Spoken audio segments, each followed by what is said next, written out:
do ponto de vista das Escrituras, diz que Deus está sentado nos céus e ri. Joel Osteen passou 25 anos a construir a Igreja Lakewood, transformando-a na maior igreja dos Estados Unidos. Depois, numa tarde terrível, tudo mudou. Uma mulher, com antecedentes de doença mental, levou uma arma para a igreja e começou a disparar. Mas esta não foi a única crise de Austin.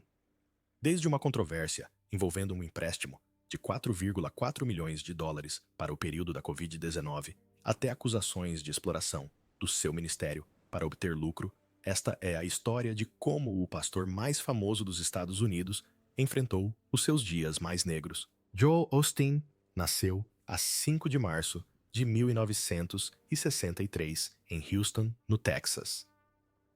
Era o quinto de 6 filhos. Na altura do seu nascimento, o seu pai, John Osteen, tinha sofrido uma grande transformação na sua fé. Em 1958, John vivenciou algo a que chamou o batismo do Espírito Santo. Isso mudou completamente a sua visão sobre a religião. Deixou a Igreja Batista do Sul e começou algo novo. No Dia da Mãe, de 1959, John fundou a Igreja de Lakewood. A igreja era pequena no início, com apenas 90 pessoas reunidas num antigo armazém de rações. Joel cresceu a ver os seus pais construírem a igreja com trabalho árduo e determinação. No final da década de 1970, a igreja tinha crescido para mais de 5.000 pessoas, tornando-se uma das maiores de Houston. Em criança, Joel era muito diferente do pai. John era ousado e cheio de energia, pregando com paixão. Embora Joel fosse tímido e gostasse de estar longe dos holofotes, não era o tipo de pessoa que se esperaria ver a liderar uma grande igreja. Ao completar 17 anos, Joel não seguiu o caminho tradicional de se tornar pastor. Em vez disso, foi para a Universidade Oral Roberts, no Oklahoma, estudar rádio e televisão. Mas passado apenas um ano, desistiu e voltou para casa. Queria ajudar o pai a expandir o ministério televisivo de Lakewood. Esta decisão moldaria o seu futuro de formas que ninguém poderia prever. Durante 17 anos, Joel permaneceu nos bastidores. Ajudou o pai a expandir as transmissões televisivas da igreja e assegurou que tudo funcionasse sem problemas, mas não tinha qualquer desejo de pregar. O Joel era tímido e ficava nervoso quando falava em público. Além disso, achava que o seu pai era tão bom pregador que nunca conseguiria igualá-lo. Mesmo quando John o incentivava a tentar, Joel recusava sempre. Estava feliz na sua zona de conforto, trabalhando atrás das câmeras. Tudo mudou em janeiro de 1999. John estava no hospital e não pôde proferir o sermão semanal. Joel finalmente concordou em pregar pela primeira vez. Estava nervoso, mas sentia que precisava de o fazer. Apenas 6 dias depois, John faleceu inesperadamente. Aos 35 anos, Joel viu-se subitamente no comando da igreja de Lakewood. Não se sentia preparado, e muitas pessoas perguntavam-se se ele daria conta do recado. Até Joel duvidou de si próprio no início. Mas Joel não desistiu. Um versículo bíblico inspirou-o. David cumpriu o propósito de Deus na sua própria geração. Isto deu a Joel a confiança necessária para liderar à sua maneira. Em vez de tentar ser como o pai, concentrou-se naquilo em que era bom falar com calma, positividade e de forma acessível. As pessoas adoraram. A igreja começou a crescer rapidamente. No final do ano, foram adicionados mais cultos porque muitas pessoas queriam participar. As transmissões televisivas de Lakewood também se expandiram, chegando a milhões de lares. Nessa altura, cerca de 5.000 pessoas frequentavam a igreja semanalmente. Apenas 6 anos depois, este número cresceu para 30.000. Esta foi uma mudança enorme, crescendo 5 vezes em tão pouco tempo. O estilo de pregação de Joel era diferente. Em vez de assustar as pessoas com avisos sobre o pecado, concentrava-se em mensagens positivas e esperançosas. As pessoas adoravam ouvir falar de encorajamento e possibilidades. O seu primeiro sermão, logo após o falecimento do pai, definiu o tom para este estilo. No final desse ano, Joel tornou-se oficialmente o líder da igreja. A igreja não só cresceu em número de fiéis que frequentavam os cultos semanais, como também chegou a mais pessoas em todo o mundo, através da televisão. Em 2005, os sermões de Joel eram transmitidos em mais de 100 países. Isto ajudou a espalhar a sua mensagem a milhões de pessoas fora dos muros da igreja. O Joel também ajudou a igreja a crescer fisicamente. Em 2001, a Lakewood tomou a ousada decisão de alugar o Centro Compacto em Houston. Este edifício costumava ser uma arena de basquetebol para os Houston Rockets. Transformá-lo numa igreja não foi fácil. A igreja investiu 95 milhões de dólares para o transformar num espaço de culto com capacidade para 16 mil pessoas. Acrescentaram 5 andares e deram ao local um aspecto completamente novo. Em 2005, a igreja mudou-se para a sua nova sede, tornando-se a maior igreja da América. Mais tarde, em 2010, compraram o edifício por 7,5 milhões de dólares, o que surpreendeu algumas pessoas, pois o preço parecia baixo. Mas os especialistas explicaram que fazia sentido uma vez que a igreja já tinha investido muito em remodelações. Hoje, a igreja de Lakewood recebe cerca de 45 mil pessoas por semana. Isto é mais do que algumas cidades pequenas. Os sermões de Joel também chegam a milhões de pessoas na TV e na internet. Só nos Estados Unidos, 10 milhões de pessoas assistem aos seus sermões semanalmente e as suas emissões são exibidas em mais de 100 países. Joel também se liga a milhões de seguidores nas redes sociais, tornando a sua mensagem ainda mais global. O que torna Lakewood especial é a sua diversidade. Pessoas de todos os tipos de origens reúnem-se e a igreja oferece serviços em inglês e espanhol. E não se trata apenas de religião. Em 2018, realizaram um evento especial com Kanye West que atraiu 17 mil pessoas, demonstrando como a igreja pode alcançar novos públicos. O estilo de pregação de Joel é uma das razões do seu sucesso. As suas mensagens são simples, positivas e fáceis de compreender. Concentra-se na esperança e em conselhos práticos, em vez de ideias religiosas complicadas. Algumas pessoas adoram este estilo, porque o consideram inspirador, enquanto outras o criticam por ser demasiado superficial. Joel também evita falar sobre pecado ou julgamento, dizendo que quer que as pessoas se sintam bem quando saem da igreja. A sua abordagem ajudou milhões de pessoas a conectarem-se com a fé de uma nova forma. Entretanto, Joel Osteen tem sido frequentemente criticado pelo seu foco no dinheiro e no sucesso. Muitas pessoas dizem que os seus ensinamentos da teologia da prosperidade se centram mais em enriquecer do que em valores cristãos genuínos. Osteen tornou-se líder da igreja em 1999. E desde então, a sua mensagem tem sido a de que Deus quer que as pessoas tenham sucesso na vida, incluindo financeiramente.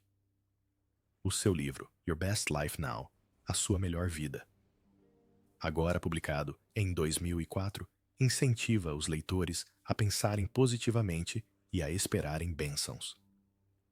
Escreveu que os fiéis devem parar de pensar pequeno e começar a esperar pela promoção e pelo crescimento sobrenatural. Os críticos argumentam que este não é o verdadeiro propósito do cristianismo. A Bíblia fala frequentemente sobre abdicar da riqueza material e concentrar-se em coisas espirituais. Por exemplo, no livro de Lucas, Jesus diz às pessoas para abdicarem de tudo o que possuem. Os sermões de Osteen também evitam temas como o pecado e o arrependimento, que são centrais no cristianismo tradicional. Em vez disso, utiliza um estilo de autoajuda otimista, mas que omite partes importantes do Evangelho. Em entrevistas por vezes, mostrou-se ambíguo sobre as crenças fundamentais, como se Jesus é o único caminho para o céu. Além disso, a sua riqueza pessoal, estimada em até 100 milhões de dólares, tem levado as pessoas a questionar a sua mensagem. Grande parte do seu dinheiro provém da venda de livros e de palestras remuneradas. Os críticos interrogam-se como é que um pregador com tanto dinheiro pode representar valores cristãos como a humildade e o sacrifício. Ainda assim, Osteen tem uma enorme base de fãs. A igreja de Lakewood é uma das maiores igrejas do mundo, com mais de 50 mil membros, e os seus sermões são assistidos por milhões. Outra grande controvérsia ocorreu em 2020, quando se descobriu que a igreja de Lakewood tinha contraído um empréstimo de 4,4 milhões de dólares durante a pandemia de Covid-19. O empréstimo veio de um programa governamental destinado a ajudar as pequenas empresas a pagar aos seus funcionários em tempos difíceis. As pessoas ficaram chateadas porque Austin é muito rico e a igreja já tem muito dinheiro. Achavam que o dinheiro deveria ter ido para pequenas empresas que realmente precisavam dele. A igreja afirmou ter usado o empréstimo para pagar aos seus 368 funcionários e fornecer um plano de saúde às suas famílias. Disseram também que esperaram para solicitar o empréstimo até que se tornasse claro que a pandemia duraria muito tempo. Mesmo assim, foram criticados porque outras organizações mais pequenas estavam a ter dificuldades em obter ajuda. Após meses de críticas, a igreja devolveu os 4,4 milhões de dólares na totalidade em outubro de 2021. Mas a controvérsia fez com que as pessoas questionassem como é que as grandes igrejas gerem o seu dinheiro. Um dos piores momentos para Austin ocorreu em 2017, durante o furacão Harvey. O furacão causou inundações devastadoras em Houston e deixou milhares de pessoas sem casa. Muitas igrejas e mesquitas abriram as suas portas para ajudar, mas a igreja de Lakewood permaneceu fechada. A igreja alegou que não podia abrir porque o edifício estava inundado, mas os vídeos online mostraram que a área em redor da igreja parecia estar em boas condições. As pessoas estavam furiosas e acusaram Austin de não ajudar quando a comunidade mais precisava dele. Alguns chegaram a dizer que estava mais preocupado em proteger o edifício da igreja do que em ajudar as pessoas. Após dias de críticas, Austin anunciou que a igreja iria abrir as suas portas aos evacuados. Mais tarde, explicou que a igreja estava a ser cautelosa devido a uma inundação ocorrida em 2001 que danificou o edifício. Disse ainda que o plano sempre foi abrir o local como abrigo caso outros abrigos ficassem lotados. Em entrevistas, Austin admitiu que poderiam ter lidado melhor com a situação. Mais tarde, a igreja ajudou fornecendo mantimentos e abrigando pessoas, mas muitos sentiram que o dano à reputação de Austin já estava feito. As pessoas viram a resposta tardia como uma falha de liderança e uma falta de compaixão. A 11 de fevereiro de 2024, algo inimaginável aconteceu na igreja de Lakewood. Era uma tarde de domingo normal, quando Janice Ivone Moreno, de 36 anos, entrou na igreja com uma espingarda nas mãos e o filho de 7 anos ao lado. Vestia um longo sobretudo e transportava uma arma do tipo AR-15. O segurança à entrada, que não estava armado, deixou-a entrar. O que se seguiu mudou a igreja para sempre. Assim que Moreno entrou, começou a disparar sobre o corredor. Ela também atirou algum tipo de substância para o chão e gritou que tinha uma bomba. O som de tiros ecoou pela igreja e foi ouvido até na transmissão em direto que estava a ser feita naquele momento. Isso causou pânico generalizado. Investigadores descobriram posteriormente algo arrepiante. A espingarda que ela usou tinha a palavra Palestina escrita, e foram encontradas inscrições antissemitas nos seus pertences. Isto fez com que as pessoas se questionassem se as suas ações foram motivadas pelo ódio. Além disso, Moreno tinha um historial de doença mental. Em 2016, foi internada de urgência devido a problemas de saúde mental. No entanto, em dezembro de 2023, conseguiu comprar a arma legalmente. Isso levantou sérias questões sobre como ela a obteve. O ataque aconteceu pouco antes da missa em espanhol da igreja, que costuma atrair uma enorme multidão. Aparentemente, o momento não foi aleatório, aumentando ainda mais o medo da situação. 2 policiais de folga que trabalhavam como seguranças não perderam tempo. Um deles era a polícia em Houston, e o outro trabalhava para a Comissão de Bebidas Alcoólicas do Texas. confrontaram Moreno e trocaram tiros com ela. Foi um tiroteio assustador, com mais de 30 disparos em poucos minutos. Às 14h07, Moreno foi baleada e morta. O ataque terminou antes que ela pudesse entrar no santuário principal, o que foi um alívio para todos. Mas a tragédia não se ficou por aqui. O filho de Moreno, de 7 anos, foi atingido no fogo cruzado. Foi baleado na cabeça e foi levado de urgência para o hospital em estado crítico. Ainda não se sabe se a mãe lhe disparou acidentalmente ou se isso aconteceu durante o tiroteio. Este doloroso pormenor tornou a situação ainda mais difícil de assimilar. As pessoas ficaram a pensar como é que isto pôde acontecer, especialmente considerando os alertas anteriores sobre Moreno. Sua ex-sogra tinha tentado obter a custódia do menino em 2022, alegando que Moreno tinha esquizofrenia e poderia ser violenta. Ela disse ainda que deveria haver leis para impedir Moreno de comprar uma arma. Após o tiroteio, o pastor Joel Osteen falou à sua igreja, tentando confortar toda a gente. Admitiu que o sucedido era difícil de compreender. Não sabemos por que é que estas coisas acontecem, disse, mas sabemos que Deus está no controle. A sua mensagem era sobre permanecer firme e manter a fé. No culto do domingo seguinte, disse a todos: o medo não vencerá, a fé vencerá. Agradeceu à equipa de segurança e aos policiais por terem detido a atiradora antes que ela pudesse causar mais danos. Pediu também que as pessoas rezassem não só pelas vítimas, mas também por Moreno e pela sua família. As suas palavras demonstraram compaixão mesmo por alguém que causou tanta dor. Este tiroteio mudou a forma como as pessoas veem as igrejas. Antes, as igrejas eram locais que as pessoas consideravam pacíficos e seguros. Agora, muitas pessoas sentem receio de ir ter com elas. Uma sondagem demonstrou que 37% dos frequentadores assíduos das igrejas se sentem inseguros em relação aos cultos após o sucedido.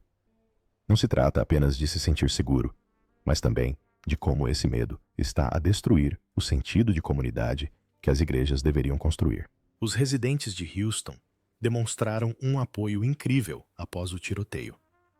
Em poucas horas mais, de 2.000 pessoas reuniram-se em frente à igreja de Lakewood para uma vigília. Acenderam velas, cantaram hinos e rezaram juntos. Pessoas de todas as religiões compareceram para demonstrar amor e união. As empresas locais também ajudaram.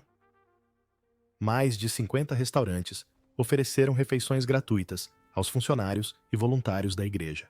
As organizações de saúde mental ofereceram aconselhamento gratuito a todos os afetados pela tragédia.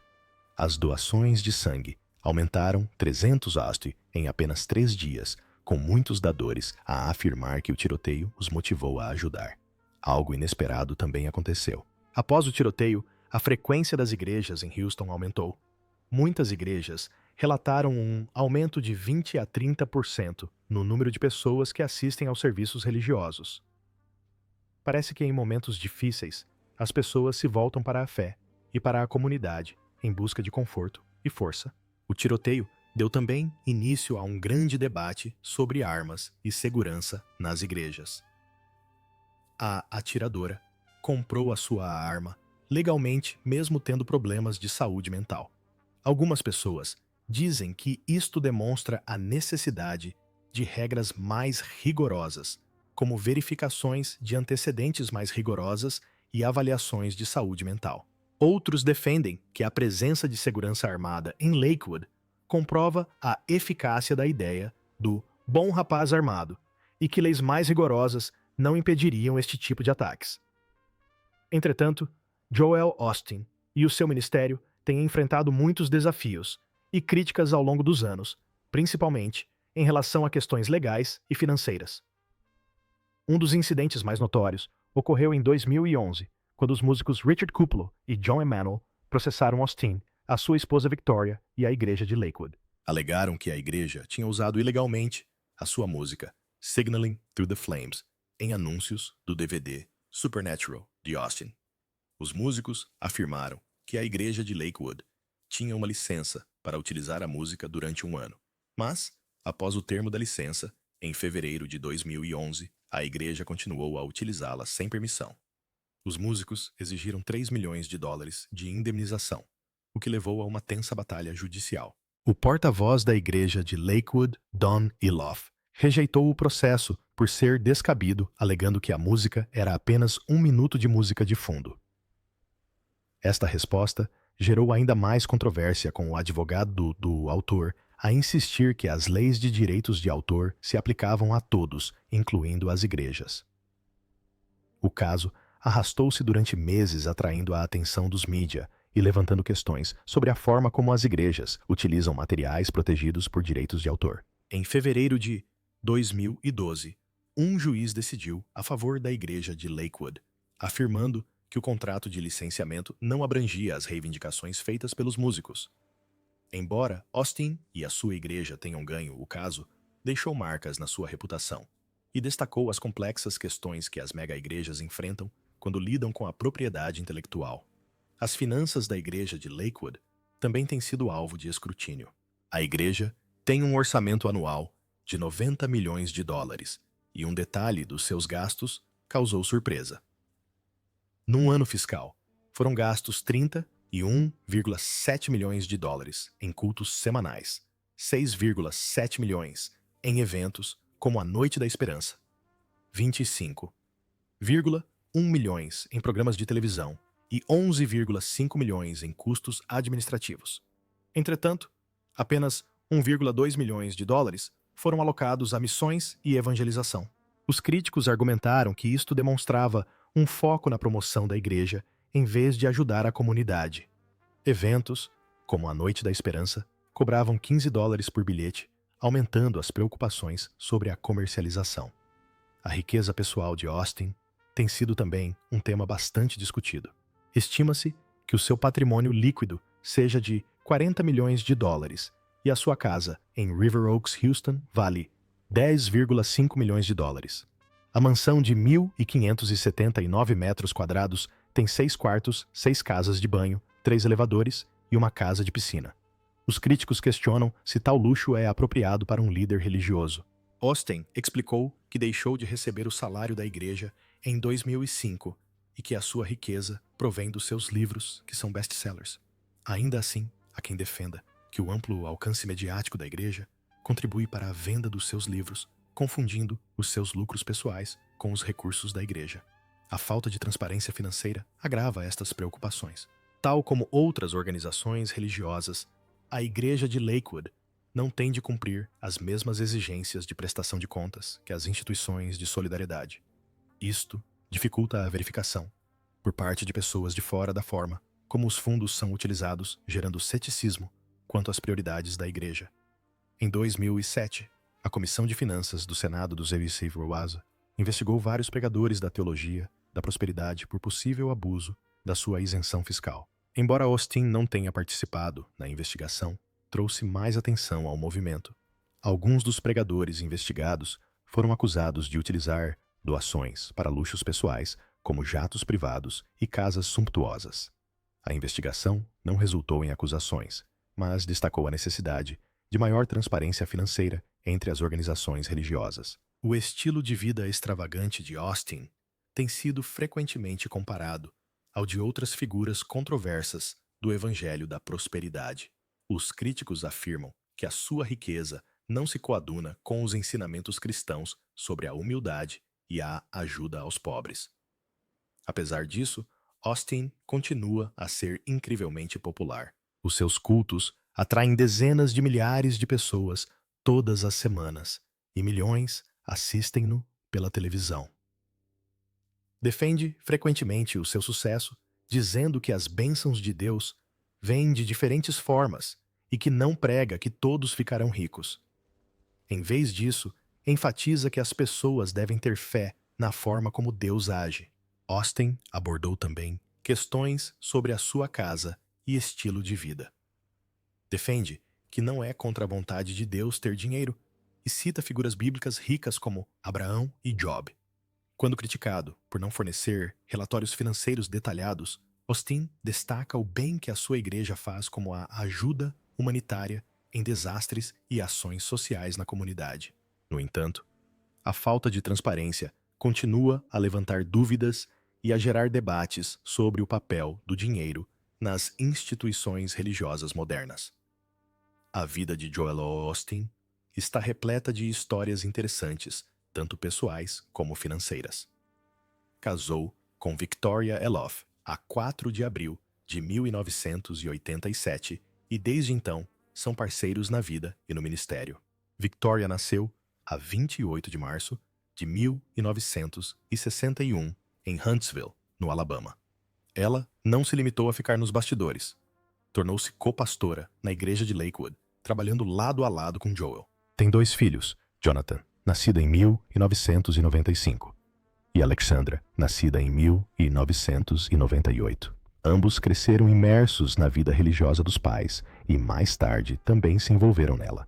Chegaram mesmo a formar uma banda juntos, chamada AAYA, abreviatura de Lakewood Young Adults, Jovens Adultos de Lakewood.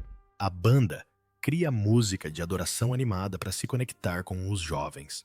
Lançaram a sua primeira música, Feeling, em 2016 e seguiram-na com um EP em 2019, chamado In the Name Volume 1.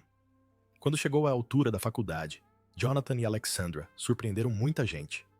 Em vez de estudarem teologia, foram para a Universidade do Texas em Austin, a 2 horas de casa. Jonathan formou-se em 2017 em rádio, TV e cinema, enquanto Alexandra concluiu os seus estudos em 2020. Em 2022, Jonathan voltou a ser notícia ao casar com Sophia Hahn numa cerimônia privada. Mantiveram tudo tão discreto que Jonathan, que não publica no Instagram desde 2020, não partilhou nada sobre o casamento online. A situação financeira de Joel também tem sido um assunto bastante comentado. Afirma que não recebe salário da igreja de Lakewood desde 2005. Em vez disso, os seus rendimentos provêm dos seus livros e de outros produtos, como calendários e guias motivacionais. Os seus livros são tão populares que já ganhou milhões com eles. A própria igreja de Lakewood opera com um orçamento enorme, cerca de 70 milhões de dólares por ano. Em dezembro de 2023, a igreja liquidou um empréstimo de 100 milhões de dólares, o que surpreendeu algumas pessoas e fez com que outras questionassem a forma como gerem o seu dinheiro. Joel Osteen tornou-se um dos pastores mais famosos do mundo, e a sua história mostra como se conectou com milhões de pessoas. O seu primeiro livro, Your Best Life Now, A Sua Melhor Vida, agora foi lançado em 2004 e foi um enorme sucesso. Vendeu mais de 4 milhões de cópias e manteve-se nas listas de livros mais vendidos durante mais de 2 anos. As pessoas adoraram o livro porque era simples, positivo e dava esperança a todos os que o liam. Depois disso, escreveu outros livros, como Torne-se uma Pessoa Melhor, em 2007, e É a Sua Vez, em 2009, que também foram muito populares. Os seus livros foram traduzidos para mais de 50 línguas, permitindo que pessoas de países como a China, a Índia e o Brasil também os lessem. O dinheiro angariado com estes livros foi tal que Joel deixou de receber o salário da igreja em 2005 e passou a viver exclusivamente dos rendimentos. Os sermões de Joel não são apenas populares na igreja, mas também na televisão. As suas mensagens semanais são assistidas por mais de 10 milhões de pessoas nos Estados Unidos. Mas o que realmente o tornou famoso foi a sua participação em programas como o The Oprah Winfrey Show em 2007. Oprah apresentou-o a um público ainda maior e trabalharam juntos noutros projetos, como um evento ao vivo na igreja de Joel em 2012, que foi visto por milhões de pessoas. Participou ainda em programas como Good Morning America e Larry King Live, onde falou sobre fé e questões do cotidiano.